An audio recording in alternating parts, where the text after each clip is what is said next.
Welcome to Relics of Time. Tonight, we journey into the heart of one of the most legendary cities ever spoken of by man, a city of gold, gods, towers, kings, conquest, prophecy, and destruction. A city praised as the jewel of the ancient world, and condemned in sacred scripture as the very image of pride. This is the story of Babylon. Before we begin, if you love ancient civilizations, forgotten empires, and the mysteries buried beneath the dust of history, don't forget to like, subscribe, and leave a comment below. Your support helps this channel bring the ancient world back to life. Because tonight, we are not entering just another kingdom. We are entering a symbol. A name that echoes through history, through myth, and through the Bible itself. Babylon.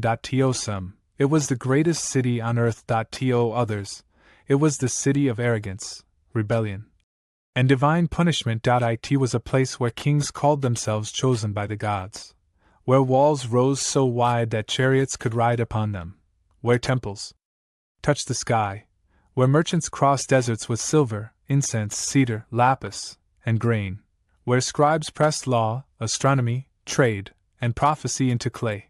And in the memory of later generations, Babylon became more than a city. It became a warning. Long before Babylon ruled kings and terrified nations, it was only one city among many in the fertile lands of Mesopotamia, the land between the Tigris and Euphrates rivers. This was the cradle of civilization.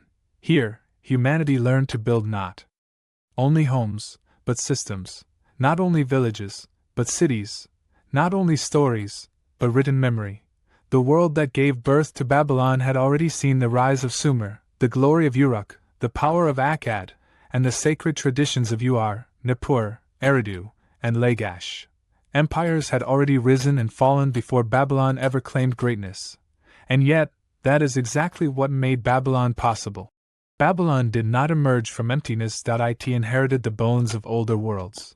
From Sumer, it inherited writing, temples, myths, administration, and the concept of divine kingship. From Akkad, it inherited imperial ambition and the idea that one ruler could dominate many cities. From the old Mesopotamian traditions, it inherited law, priesthood, ritual, trade, astronomy, and the belief that heaven and earth were bound together through sacred order. Babylon would take all of this and transform it. But in the beginning, Babylon was not the master of Mesopotamia. It was a smaller political center in a dangerous world, a world of competing city-states, shifting alliances, Amorite dynasties, raids, drought, trade routes, and constant struggle. The first references to Babylon appear in the late 3rd millennium BC, but at that time, it was not yet the giant that later generations would fear and admire. It was a city waiting for its moment. And that moment would come with the arrival of a people often called the Amorites. As older powers weakened, new peoples moved across the Near East. Among them were the Amorites, Semitic-speaking groups who gradually entered Mesopotamia and, over time, established dynasties in several important cities. This was not always a sudden invasion. More often, it was a slow transformation. Power shifted. Old elites faded. New rulers adapted to Mesopotamian traditions. And cities once rooted in Sumerian heritage became governed by kings who spoke new languages but embraced ancient systems. Babylon was one of those cities. Its rulers did not reject Mesopotamian civilization. They absorbed it. They ruled through the same temple systems. They used cuneiform. They honored ancient gods. They built legitimacy not by destroying the old order, but by claiming to protect it. This is one of the great patterns of ancient history. The conqueror survives not by erasing civilization, but by wearing its crown. Babylon's early Amorite kings slowly expanded the city's influence. But the true turning point would come with one name, a name known to historians, law scholars, and students of the Bible alike: Hammurabi. When Hammurabi came to power around the early 18th century BC, Babylon was not yet the unquestioned center of the region. It was important, yes, but it was surrounded by rivals. To the south lay older sacred cities. To the north, powerful states. To the east and west, threats and opportunities. Hammurabi inherited not a secure empire, but a fragile position, and from that fragile position, he would build one of the most famous kingdoms of the ancient world. But to understand why Hammurabi mattered, we must first understand Babylon's greatest strength. It was not only military, it was strategic. Babylon sat in a region where river systems, canals, agricultural wealth, and trade routes converged. Whoever controlled Babylon could influence the movement of grain, labor, water, taxation, and commerce across central Mesopotamia. This meant that Babylon was not just another city. It was a hinge. A city that could become a kingdom. A kingdom that could become a model. A model that could become a symbol. And Hammurabi knew it. Before we even reach Babylon's imperial height in history, we must pause, because in the Bible, Babylon carries meaning far beyond politics. For many readers of Scripture, Babylon is not first remembered as Hammurabi's city. It is remembered as Babel. In the book of Genesis, after the flood, humanity gathers in the land of Shinar and says, "Let us build for ourselves a city, and a tower with its top in the heavens." This is the story of the Tower of Babel. In the biblical narrative, mankind seeks unity, greatness, and a name for itself. But beneath that ambition lies pride. A desire not only to build, but to rise beyond rightful limits. And so, according to the text, God confuses their language and scatters them across the earth. Whether one reads this story as literal history, theological symbolism, or cultural memory, its importance cannot be overstated, because from this point onward Babylon, becomes spiritually charged. It is no longer just a city. It is the archetype of human arrogance. A place where men attempt to reach heaven through their own power. A place where unity becomes rebellion. A place where greatness turns into judgment. Historically, many scholars connect this memory to the massive ziggurats of Mesopotamia, step temple towers that dominated the skyline of major cities. These were not random structures. They were sacred mountains of brick. To ancient Mesopotamians, they connected the earthly world with the divine realm. To later biblical imagination, such towers could easily become symbols of prideful ascent. And here is where Babylon becomes truly fascinating for your video. Because history and Bible do not always tell the same story in the same way, but they often circle the same symbols. In history, Babylon builds towers to honor gods, centralize ritual, and display royal power. In biblical memory, Babylon becomes the city that reaches upward and is cast down. This duality will follow Babylon for the rest of its life. It will be admired for brilliance and condemned for arrogance, celebrated as a wonder and remembered as a warning. There are ancient cities older than Babylon. There are conquerors more sudden. There are kingdoms that rose faster, and yet few names in history carry the same weight. Why? Because Babylon became something rare. It became a city remembered in three worlds at once: the world of history, the world of religion, and the world of mythic imagination. Historians study Babylon because it shaped law, kingship, architecture, astronomy, administration, imperial ideology, and urban grandeur.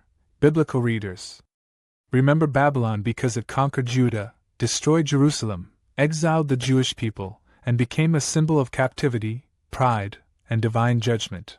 Later generations remembered Babylon because it represented excess, luxury, corruption, beauty, danger, and power without humility. That is why the name survived long after the walls had fallen. Even in the book of Revelation, centuries after the historical empire had faded, Babylon reappears as a symbol of worldly corruption and doomed greatness. Very few cities in human history become that. Most cities die geographically. Babylon survived symbolically. And that is why its story must be told slowly, not only as a chronology of kings, but as the rise of an idea. An idea of civilization at its brightest, an empire at its most dangerous. Because before Babylon became the city of Nebuchadnezzar, before it became the conqueror of Jerusalem, before it became a symbol of pride in the Bible, it first had to become a kingdom, and the man who gave it that first great shape was one of the most famous rulers of the ancient world, Hammurabi. When Hammurabi came to the throne of Babylon in the early 18th century BC, Mesopotamia was a land of fragmented powers. It was not a unified empire. It was a chessboard. Across the river valleys, cities and kingdoms rose in tension with one another. To the south, ancient urban centers still carried the weight of old Sumerian prestige. To the north, Ambitious rulers watched trade and territory carefully. To the east and west, rival powers tested the balance of the region. Babylon was important, but it was not yet dominant. That is what makes Hammurabi so remarkable. He did not inherit an unstoppable empire. He inherited a city-state in a dangerous landscape. He ruled in a world where alliances could shift in a season, where rivers could bless or destroy, and where kingship was never secure for long. And yet, Hammurabi understood something essential. Victory was not only about force. Victory was about timing, patience, administration, and legitimacy. At first, Hammurabi did not rush blindly into total conquest. He strengthened Babylon internally. He secured irrigation systems. He reinforced administration. He stabilized the economy. He cultivated diplomacy. This matters, because many ancient kings wanted glory first. Hammurabi wanted structure first. He knew that if Babylon was to rule others, it first had to become stronger within its own walls. So he built quietly. He organized. He watched. He waited. And when the moment came, he moved. This is one of the reasons Hammurabi stands out in ancient history. He was not merely a warrior king. He was a strategist. He understood that power is most dangerous when it looks patient. Hammurabi's early reign was marked by caution. But caution should never be confused with weakness. As opportunities emerged, Hammurabi began to act decisively. He used diplomacy when useful. He made alliances when necessary. He allowed rivals to exhaust one another. And then, when Babylon was ready, he launched campaigns that gradually brought major parts of Mesopotamia under his control. This was not a single lightning conquest. It was a deliberate expansion, city by city, kingdom by kingdom, threat by threat. He defeated important rivals such as Larsa, and later moved against other regional powers, consolidating control over southern and central Mesopotamia. As his authority grew, Babylon ceased to be just another city among many. It became the center. This was the birth of what historians often call the Old Babylonian Empire. For the first time, Babylon stood not simply as a local power, but as a kingdom capable of commanding vast territories, resources, labor, and political loyalty. And like all successful rulers of Mesopotamia, Hammurabi understood that conquest alone was never enough. To hold land, you needed more than soldiers. You needed order. You needed records. You needed taxation. You needed grain. You needed canals. You needed officials. You needed the gods. The ancient Near East was not ruled by swords alone. It was ruled by systems. And Hammurabi built those systems carefully. He restored temples. He honored gods. He presented himself not as a destroyer of tradition, but as its rightful guardian. This was crucial in Mesopotamia, where kingship was always tied to divine favor. A king could conquer a city, but if he wished to rule it, he had to appear chosen. He had to seem legitimate in the eyes of priests, elites, and common people alike. That is why Hammurabi did not simply call himself powerful. He presented himself as just. And that image would define his legacy more than any battlefield. If there is one thing that made Hammurabi immortal in world history, it is not only his empire. It is his law code. The Code of Hammurabi is one of the most famous legal monuments ever discovered from the ancient world, inscribed on a large stone stele. It presents Hammurabi as a king chosen by the gods to establish justice in the land, to protect the weak, restrain the violent, regulate society, and preserve order. At least, that is how the monument presents itself, and this is where we must be careful, because the Code of Hammurabi is not simply a modern law book in ancient form. It is also royal ideology. It is a political statement. A king standing before posterity, saying, "I am the one who brought order." The stele famously depicts Hammurabi receiving authority from the god Shamash, often associated with justice and the sun. This image is incredibly important. It tells us that law in Babylon was not only practical. It was sacred. Law was not merely a social contract. It was part of cosmic order. The king was not only a ruler. He was the guardian of balance between the gods and human society. The laws themselves cover a wide range of life, trade and contracts, property and theft, marriage and inheritance, slavery and labor, violence and bodily injury, agriculture and irrigation, debt and obligation. This tells us something powerful about Babylon. It was already a complex society. A place of merchants, landowners, laborers, priests, craftsmen, officials, debtors, and elites. A world where disputes were common, property mattered, and the state needed rules to define relationships. Some of the most famous lines from the code reflect the principle many people know as an eye for an eye. But even this phrase is often misunderstood. The code was not a universal equalizer. Punishments often depended on social class. What happened to a noble was not always treated the same as what happened to a laborer or enslaved person. Babylonian justice was structured, but it was not modern equality, and that matters, because Hammurabi's code reveals both sophistication and hierarchy. It was a society trying to regulate itself with astonishing complexity for its time, but it was still deeply stratified. Still, the importance of the code is immense. It shows us that Babylon understood something that every empire must eventually learn. If you want to rule many people, you must make power predictable. Not kind, necessarily. Not equal, necessarily. But predictable. Law creates expectation. Expectation creates stability. Stability creates state power. And in that sense, the Code of Hammurabi is not just an artifact. It is one of the earliest surviving monuments to the idea that civilization is built not only by kings, but by rules.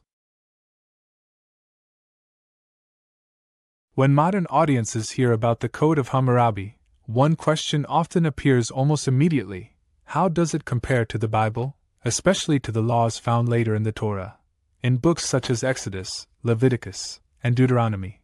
This is an important question, but it must be handled carefully. Historically, Hammurabi lived many centuries before the traditional biblical setting of Moses. This means that Babylonian legal traditions were already ancient long before the Israelites emerged as a distinct people in the biblical narrative, and when scholars compare the Code of Hammurabi with biblical law, they often notice similar patterns: rules about injury, property damage, family structure, slavery, social responsibility, restitution, and proportional punishment. For example, the famous principle of retaliation, often summarized as eye for eye, appears in both ancient Mesopotamian legal thought and in biblical law. But similarity does not automatically mean direct copying. What it often means is something more profound. These cultures lived in the broader world of the ancient Near East. They shared certain assumptions about justice, order, hierarchy, covenant, responsibility, and social stability. In other words, they were asking similar questions. How do you prevent chaos? How do you compensate loss? How do you define guilt? How do you protect property? How do you keep society from breaking apart? Yet there is also a major difference in how the traditions are framed. In Hammurabi's code, law is closely tied to the king as the divinely appointed bringer of justice. In the Bible, especially in the Torah, the law is presented not primarily as the king's decree, but as God's covenantal command given to a people. That difference is enormous. In Babylon, the king stands at the center of legal order. In biblical theology, God stands at the center. And even kings are subject to divine law. So while the parallels are fascinating, the worldviews are not identical. Still, for your audience, this comparison is gold, because it shows that Babylon is not just a story of empire. It is also part of the wider legal and moral world from which the biblical tradition emerged. Babylon stands near the roots of the ancient conversation about justice, and that is one reason its memory remained so powerful. By the end of Hammurabi's reign, Babylon was no longer merely rising. It had risen. It had become a political center, a legal center, and a symbolic center. It had shown that it could unify territory. It had shown that it could outmaneuver rivals. It had shown that it could turn law into legitimacy. And most importantly, it had shown that Babylon was not temporary. That matters more than it seems. Because many ancient cities became powerful for a generation, Babylon became powerful as an idea. That idea would outlive Hammurabi. It would outlive dynasties. It would outlive invasions. It would outlive even the destruction of the city itself. The first great Babylon of Hammurabi may not be the Babylon most people imagine today, not yet the dazzling city of Nebuchadnezzar, not yet the city of exile and prophetic judgment, not yet the golden image of later legend. But this is where the foundation was laid. Without Hammurabi, there is no great Babylonian identity. Without Hammurabi, there is no early model of Babylon as the city of kingship, order, law, and central authority. He gave Babylon something deeper than victory. He gave it historical gravity. From this point onward, Babylon was no longer just one place on a map. It was a name that mattered, and in the ancient world, names could become destiny. But in the ancient world, no victory lasted forever. Empires rose, kings died, borders shifted, cities burned, and even the greatest powers could fade faster than anyone imagined. Tonight, we enter the chapter that many people overlook. Because Babylon did not become immortal by winning alone. It became immortal because it survived collapse. After Hammurabi, the empire began to fracture. The structure weakened, enemies pressed in, dynasties changed, foreign rulers took control, and yet, Babylon did not disappear. It endured, not only as a political capital, but as something even more powerful, a holy city, a cultural center, a symbol of legitimacy, a place every conqueror wanted to possess. Sometimes a city becomes most powerful after its empire falls. When Hammurabi died, he left behind more than a kingdom. He left behind an empire. But empires are fragile things. They often look strongest at the exact moment they begin to weaken. Hammurabi had held his territories together through intelligence, administration, military strength, and personal authority. But once that central force was gone, the question every empire must face appeared almost immediately: could the structure survive the man who built it? In Babylon's case, the answer was complicated. His successors inherited prestige, but not his full ability. They inherited land, but also pressure. They inherited wealth, but also enemies. Across Mesopotamia, the balance began to shift. Peripheral regions became harder to control. Old rivalries reawakened. Local powers tested Babylonian strength. The farther from the center, the harder it became to enforce authority. This is a pattern seen again and again throughout ancient history. Conquest is dramatic. Maintenance is exhausting. To rule a wide territory in the ancient Near East required more than armies. It required constant administration, stable tribute, functioning irrigation, food supply, communication, loyal governors, temple support, and the ability to suppress rebellion before it spread. And when one piece weakened, others could follow. The empire that Hammurabi built did not vanish overnight, but slowly its edges loosened. Territories that had once obeyed Babylon began to slip from its grasp. Rivals saw opportunity. Foreign groups watched carefully. And Babylon, though still important, was no longer as secure as it had been under its greatest early king. This is the part of history many viewers may not expect, because we often imagine ancient civilizations as a straight line: rise, glory, then collapse. But Babylon was different. Its political power declined, yet its identity deepened, and that difference would change everything. One of the most dramatic turning points in early Babylonian history came with an event that must have felt almost unthinkable to those living at the time. Babylon itself was attacked. In the 16th century BC, the city faced a stunning blow when forces associated with the Hittite king Mursalai pushed deep into Mesopotamia and struck Babylon. To ancient observers, this was more than a military event. It was a psychological earthquake. Babylon was not just another city. By this point, it already carried the memory of kingship, law, and sacred authority. To see such a place penetrated by an outside power would have sent shockwaves through the political and religious imagination of the region. Now, historians still debate certain details and motivations, and the ancient record is not complete in the way modern audiences often wish it were. But the broad picture is clear. Babylon was vulnerable. That single reality mattered enormously. A city that once seemed to embody order had been exposed. And yet, even here, Babylon's story does not follow the pattern of total annihilation. The Hittites did not remain to build a lasting Mesopotamian empire centered on Babylon. They struck, they destabilized, and then the political field changed again.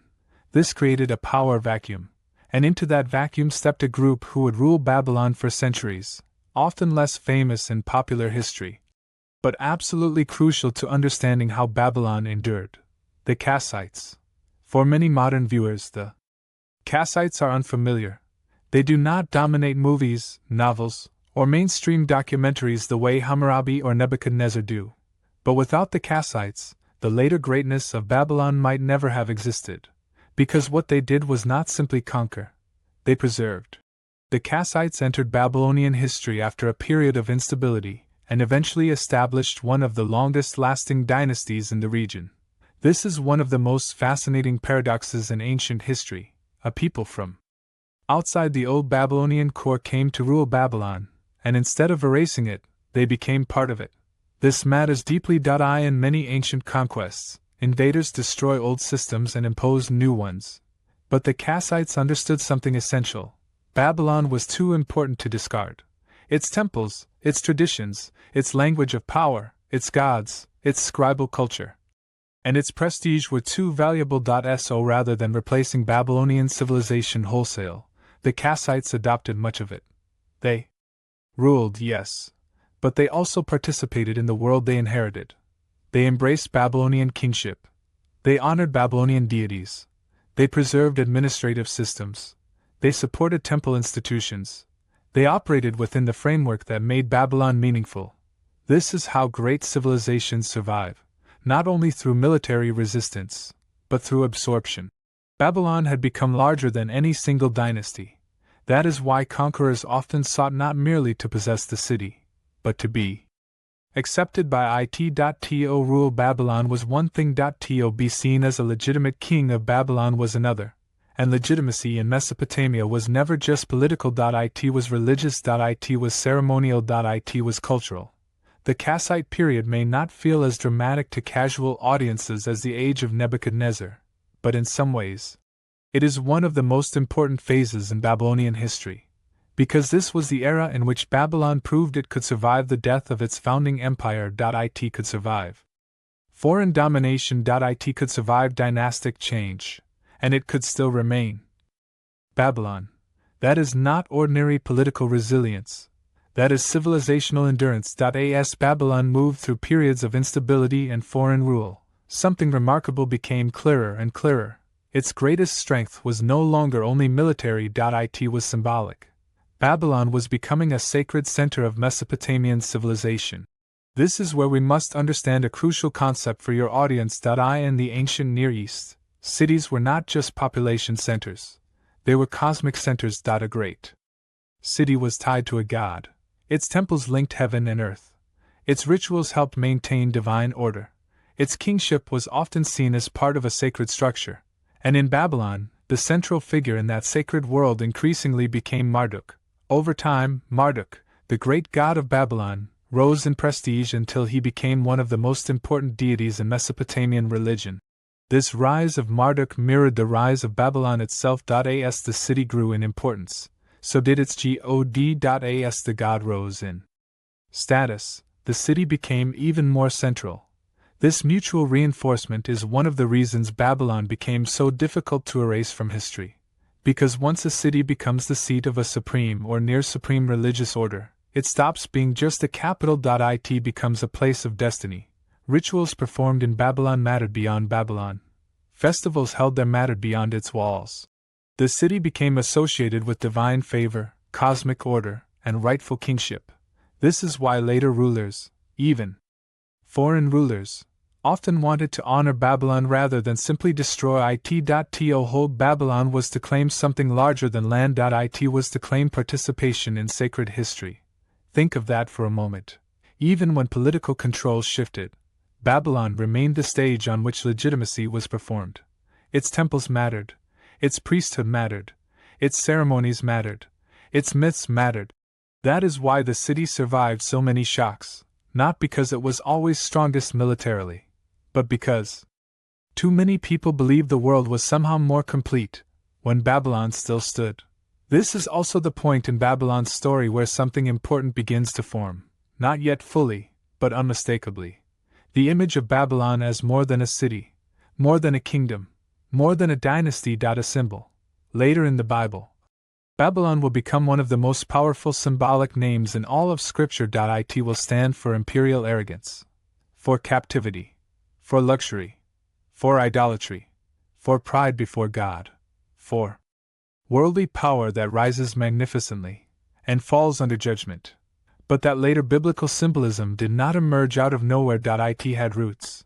Those roots lie partly here. In this long period where Babylon endured beyond kings, beyond dynasties, beyond immediate military logic. A city that survived collapse becomes mythic. A city tied to sacred kingship becomes symbolic. A city every empire wants becomes dangerous in memory. By the time later biblical writers reflect on Babylon, they are not speaking only of armies and walls. They are speaking of an ancient legacy already saturated with power, prestige, and cosmic ambition. That is why Babylon would later function so effectively as a theological image. It was already more than a location. It was a civilization condensed into a name. This is one of the most important lessons for your viewers. The Babylon of the Bible was not invented by biblical writers. It was built by centuries of historical memory. And this Kassite and post-Hammurabi period is part of that construction. A quieter chapter, perhaps, but a foundational one. Because here, Babylon learns how to survive long enough to become eternal in imagination. Many people want to rush from Hammurabi straight to Nebuchadnezzar 2. Straight to the grand walls, straight to the Ishtar Gate, straight to the Hanging Gardens, straight to Jerusalem, exile, Daniel, and prophecy. And yes, those chapters are coming. But if we skip this middle age of Babylon, we miss something essential. We miss how Babylon learned to outlive its own defeats. We miss how foreign rulers became guardians of Babylonian identity. We miss how sacred tradition preserved what political weakness could not. We miss how Babylon transformed from a successful kingdom into a civilization others needed to inherit. That is why this period matters so much. It teaches us that Babylon's greatness was not only built in moments of triumph. It was also forged in periods of vulnerability. Its mythology was not born only from conquest. It was born from endurance. And that endurance would prepare the city for its next great transformation. Because Babylon's greatest age, the age most people remember, had not yet arrived. The golden age of Neo-Babylonian power still lay in the future. The empire of Nabopolassar, the glory of Nebuchadnezzar 2. The destruction of Jerusalem, the Babylonian exile, the Book of Daniel, the feasts, the prophecies, the towering walls, the gates, the royal splendor, all of that is coming, but when it comes, it will not rise from nothing. It will rise from centuries of memory, ritual, survival, and sacred authority. It will rise from the Babylon that refused to die. Empires had risen and fallen. Dynasties had changed. Foreign rulers had taken the throne. Yet Babylon endured, not only as a city, but as a sacred center, a symbol of legitimacy, and a name that refused to vanish. Now, everything changes. It rises again. And this time, it rises higher than ever before. This is the age of the Neo-Babylonian Empire. The age of Nabopolassar. The age of Nebuchadnezzar 2. The age when Babylon becomes one of the most magnificent cities on earth.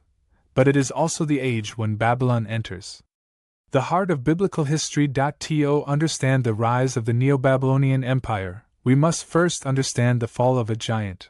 For centuries, the ancient Near East had been dominated by one of the most feared powers in history, Assyria. The Assyrians were ruthless, efficient, and terrifyingly organized. Their armies crushed kingdoms, deported populations, besieged great cities, and projected fear as a weapon of empire. Their capitals, cities like Nineveh and Ashur, symbolized military supremacy. Their kings boasted of conquest in inscriptions carved into stone. Their reliefs showed captives, chariots, lions, war machines, and the brutal machinery of imperial power. To many peoples of the region, Assyria seemed almost unstoppable. But no empire is eternal. By the late 7th century BC, Assyria was weakening. Internal instability, succession struggles, overextension, and external enemies began to tear at the structure that had once seemed invincible. As cracks appeared, old subject peoples and rival powers saw an opportunity. Among them was Babylon. And in Babylon, a leader emerged who understood exactly what this moment meant. Nabopolassar. He was not merely rebelling against Assyria. He was reclaiming history. When Nabopolassar rose in the late 7th century BCE, he helped lead Babylon out of Assyrian domination and into a new era of independence. This was not just political liberation. It was civilizational revival. Babylon had waited centuries for this. It had survived humiliation. It had endured foreign rule. It had watched other empires command the region. Now, at last, the old sacred city was rising once more. Nabopolassar forged alliances, most famously with the Medes, and together these forces moved against Assyria with devastating effect. The great Assyrian centers began to fall, and in 612 BCE, one of the most symbolic events in Near Eastern history took place. Nineveh fell. The mighty capital of Assyria, the city that had terrified nations, was broken. This moment must have felt apocalyptic to those living through it. An empire that had seemed like a permanent force of history had collapsed, and from its ruins, Babylon emerged. This is one of the great reversals of the ancient world. The city that had once been overshadowed was now stepping into the vacuum left by the greatest military power of its age.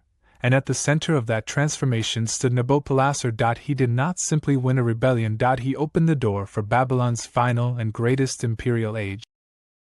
If Nabopolassar restored Babylon, it was his son who made it unforgettable. Nebuchadnezzar II. Few kings in ancient history carry a name as heavy with both grandeur and fear. To historians, he is one of the greatest builders and rulers of the ancient Near East. To biblical readers, he is the king of conquest, exile, pride, and divine confrontation. To later memory, he becomes the ruler most associated with Babylon at its peak. Nebuchadnezzar II came to the throne in the early 6th century BC and inherited a rising empire. But he did not merely preserve it. He expanded it. He stabilized it. He glorified it. He transformed Babylon into a city so extraordinary that its image would survive long after its walls were dust. Under Nebuchadnezzar, Babylon became not just an imperial capital, but a statement of wealth, of architecture, of divine favor, of kingship, of control over the known world. He campaigned successfully across the Levant and surrounding regions, securing Babylonian dominance over territories that had once been contested by Assyria and Egypt. He fortified trade routes. He subdued rebellious states. He projected Babylonian authority across a vast political landscape. But Nebuchadnezzar's genius was not only military. It was also monumental. He built, and built, and built walls, temples, palaces, processional ways, gates, sanctuaries, administrative complexes, royal structures that turn power into visible architecture.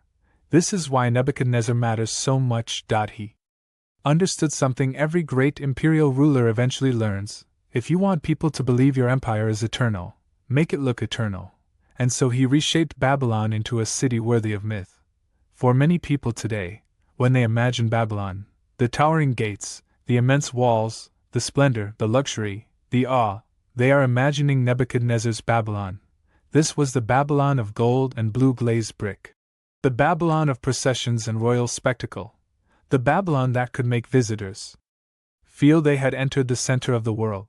And yet, even as he built magnificence, he was also marching toward one of the most consequential events in biblical history. Jerusalem. To understand why Babylon and Jerusalem would collide, we need to understand the political world of the Levant in this period. The kingdom of Judah was small compared to the great empires around it. It was not a superpower. It lived in the shadow of giants.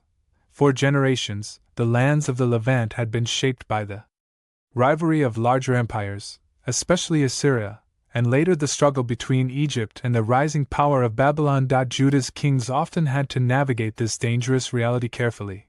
Should they submit? Should they rebel? Should they align with Egypt? Should they trust in walls? Should they trust in treaties? Should they trust in God? These were not abstract questions. They were matters of survival. And in the biblical narrative, especially in books like 2 Kings, 2 Chronicles, Jeremiah, and later Reflections in Daniel, this political crisis is inseparable from a spiritual crisis. Because from the biblical perspective, Judah's fate is not explained only by geopolitics. It is explained by covenant failure. idolatry, injustice, disobedience, corruption, ignoring prophetic warnings. This is one of the key differences between secular history and biblical interpretation. From a historian's perspective, Judah was a smaller kingdom caught between larger imperial systems and made choices that led to devastating consequences. From the biblical perspective, those political events were also instruments of divine judgment. That dual lens is exactly what makes Babylon so compelling for your channel.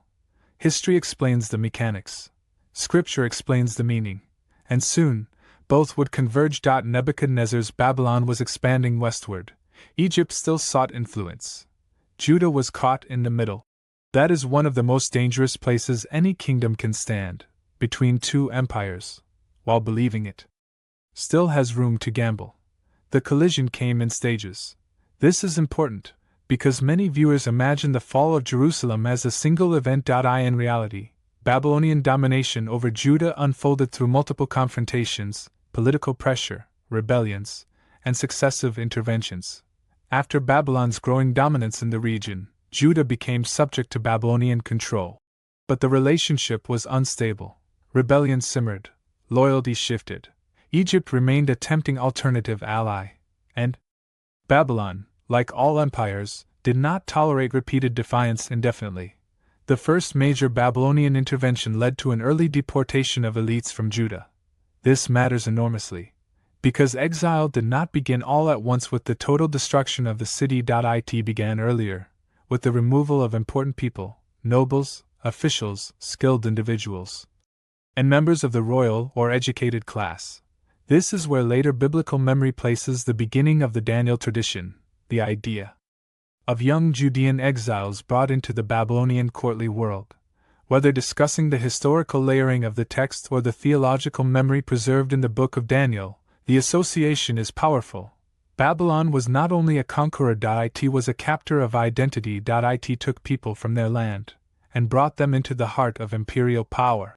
That alone is psychologically devastating. To lose a battle is one thing. To be removed from your homeland and placed in the capital of the empire that defeated you is something deeper. It is dislocation, humiliation, transformation.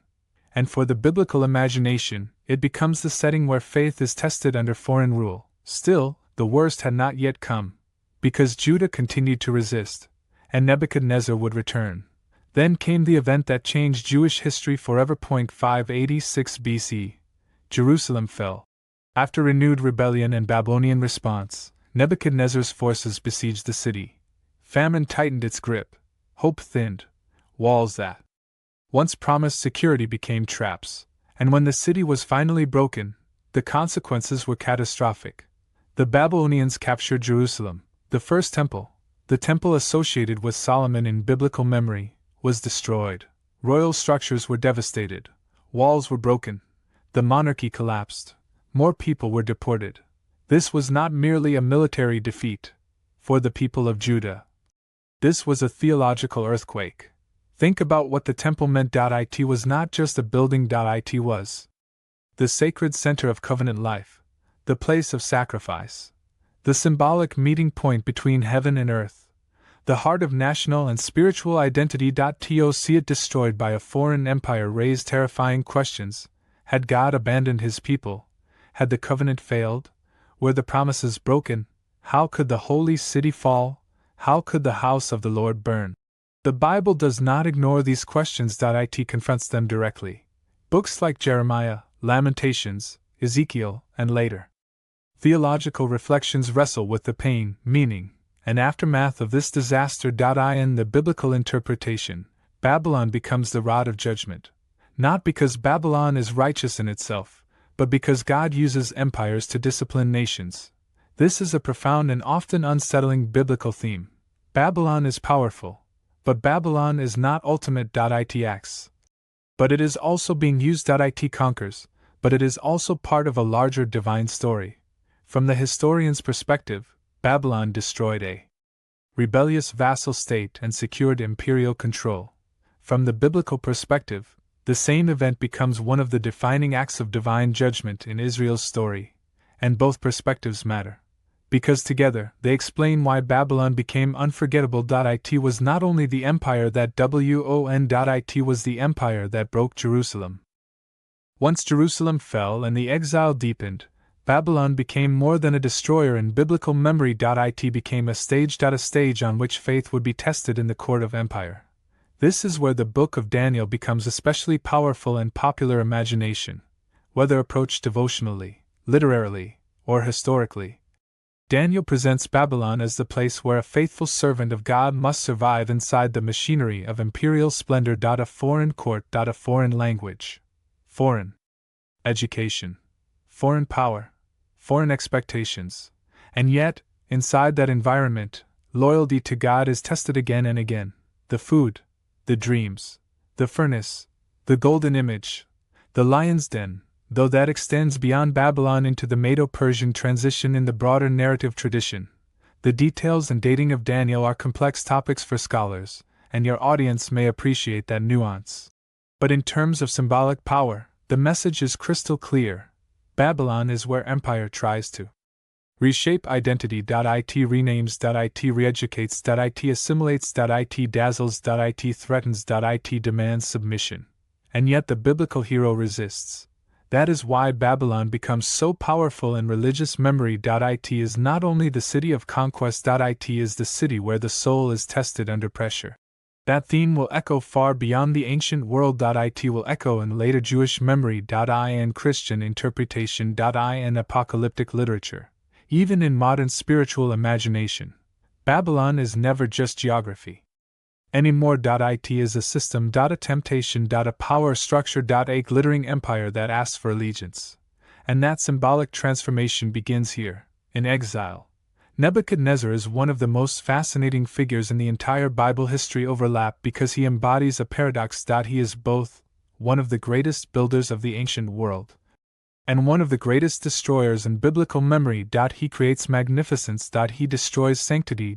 He elevates Babylon into glory. He casts Judah into exile. He is politically brilliant. He is spiritually portrayed as proud. And that is exactly why he became unforgettable. In biblical tradition, Nebuchadnezzar is not just a king. He becomes a lesson about power. Because no matter how great the empire, how high the walls, how vast the armies, how brilliant the architecture, how magnificent the throne, human kings remain beneath divine sovereignty. This is why later biblical storytelling around Nebuchadnezzar emphasizes themes of pride, humiliation, dreams, madness, warning, and recognition of a higher authority. The details are theological and literary as much as historical. But the point is unmistakable. Babylon may look invincible. Its king may seem godlike. Its wealth may appear limitless. But no earthly empire is beyond judgment. That truth is coming. And when it comes, Babylon itself will learn what Jerusalem already learned. Walls cannot save a civilization from the verdict of history. Its walls were legendary in reputation. Its ceremonial architecture dazzled. Its temples stood as monuments to divine kingship. Its palaces projected wealth, authority, and cosmic order. This was a city built to look eternal. That is important, because the more magnificent an empire becomes, the easier it is to confuse appearance with permanence. Babylon was not weak in image. Far from it. It still carried the weight of centuries. It still stood as one of the great capitals of the ancient world. Its sacred role remained immense. Its name still inspired awe. And yet beneath the brilliance, the political world was changing. The old Babylonian elite still ruled. But new powers were rising beyond the horizon. In the east, among the Iranian plateau and surrounding lands, a force was growing, disciplined, ambitious, and led by a ruler whose name would become as legendary as any king before him, Cyrus the Great. This is one of the great transitions in ancient history. The Babylonians had inherited the world from Assyria. Now the Persians were preparing to inherit it from Babylon. Empires often fall in a way that surprises later generations, not always because they look broken. Sometimes they fall while still looking glorious. That is what makes the fall of Babylon so powerful. It is not the collapse of a ruined city. It is the collapse of a civilization still clothed in majesty. And that makes the warning deeper. Because in history, splendor can be the final mask of vulnerability. Few scenes in all biblical literature are as unforgettable as the feast of Belshazzar. Even people who know little about ancient Babylon often know the phrase, the writing on the wall. In the book of Daniel, Babylon is portrayed in one of its most symbolically powerful moments: a royal feast, wine flowing, nobles gathered, confidence unshaken, the empire still reveling in its own greatness. And then comes one of the most chilling acts in the narrative. The sacred vessels taken from the temple in Jerusalem are brought into the banquet. Objects once used in the worship of the God of Israel are now used in a display of imperial arrogance. This is not just luxury. It is desecration. It is the symbolic climax of Babylon's pride. Then suddenly, a mysterious hand appears and writes on the wall a message no one can understand. The king is terrified. The court is shaken. The wise men fail. And once again, Daniel is called. He reads the message as judgment. Tekel, upharsin, numbered, weighed, divided. Your kingdom has been measured. Your power has been weighed. And your empire will be given to others. Whether one approaches this scene as theology, literary memory, or sacred narrative, its power is undeniable. Babylon is at the height of apparent confidence, and already condemned. This is why the phrase, the writing on the wall, became universal, because it captures a truth that applies far beyond Babylon. Sometimes judgment arrives before collapse is visible. Sometimes the empire is already finished, before it knows it. From a strict historical perspective, the details of Belshazzar and Daniel reflect layers of tradition and interpretation, and the actual late Neo-Babylonian political structure is more complex than the simplified narrative suggests. But for your audience, the symbolic meaning is what matters most. Belshazzar becomes the face of Babylonian arrogance in its final hours. A ruler feasting inside secure walls, while destiny approaches in silence. Now let's step from biblical symbolism into the historical event itself. In 539 BC, Babylon fell to Cyrus the Great, founder of the Achaemenid Persian Empire. This moment is one of the most important political turning points in the ancient world. Because Cyrus was not just conquering a city, he was taking possession of one of the greatest symbols of civilization in the Near East. And remarkably, Babylon did not fall in the kind of apocalyptic destruction some might expect. Compared with the brutal annihilation that often marked ancient warfare, the Persian takeover appears, at least in surviving royal narratives and broader tradition, to have been relatively controlled. That does not mean it was simple. It does not mean propaganda should be ignored, but it does mean the fall of Babylon was not necessarily the total burning catastrophe people sometimes imagine. Instead, it was a transfer of imperial power with enormous symbolic consequences. How exactly did it happen? Ancient sources and later reconstructions suggest strategic brilliance. There are traditions about the diversion of the Euphrates River, allowing forces to enter through areas that would otherwise have been difficult to breach. Whether every dramatic detail was exactly as later retold, the core idea remains powerful. Babylon's defenses, however mighty, were not enough. The city that seemed unassailable was entered. The empire that looked eternal was taken. And when Cyrus entered Babylon, he did something politically genius. He did not present himself merely as a destroyer. He presented himself as a liberator and legitimate ruler. This is crucial. Like earlier conquerors who understood Babylon's prestige, Cyrus recognized that ruling Babylon meant more than military victory. It required legitimacy. So he respected local religious structures. He positioned himself as chosen, favored, and rightful. He restored order rather than simply flaunting conquest. This is why Cyrus became so extraordinary in both history and biblical memory. He defeated Babylon, without needing to erase Babylon's importance. That is the mark of a truly intelligent empire. Here is where Babylon's fall becomes one of the most extraordinary intersections between history and scripture. Because in the Bible, Cyrus is remembered not merely as a foreign conqueror. He is remembered as the ruler through whom exile begins to end. After the Babylonian conquest of Judah and the destruction of the temple, the people of Judah had lived under the shadow of displacement and loss. But when Persia replaced Babylon, a new policy emerged. Cyrus allowed exiled peoples, including Judeans, greater freedom to return and restore aspects of their religious life and homeland identity.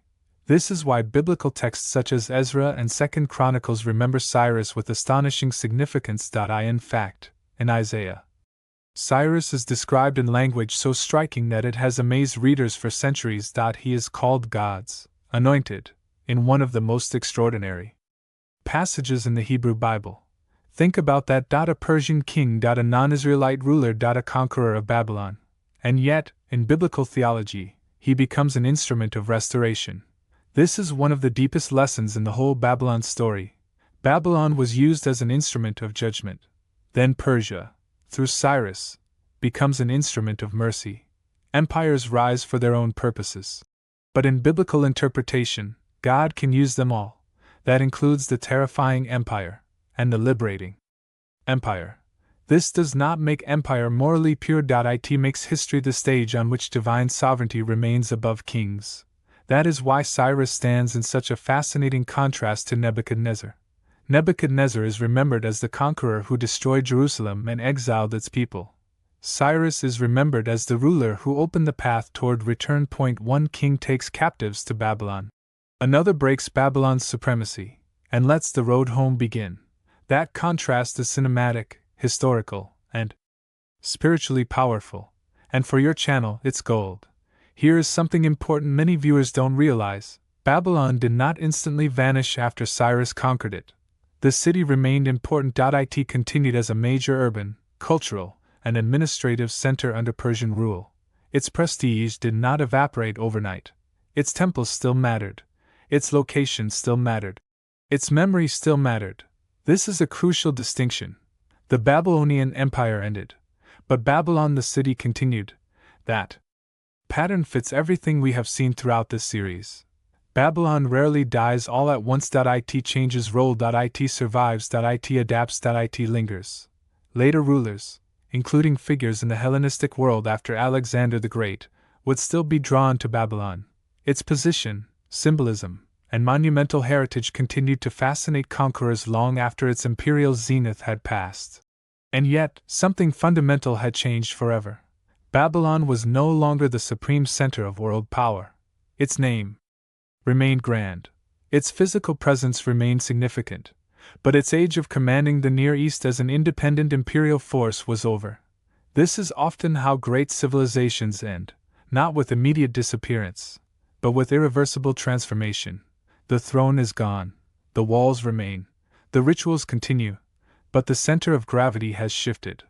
History moves on, and in that shift, Babylon enters its final and perhaps most enduring phase, not as a ruling empire, but as a symbol. If the Hebrew Bible made Babylon a symbol of conquest, exile, and pride, the New Testament, especially the book of Revelation, made Babylon something even larger.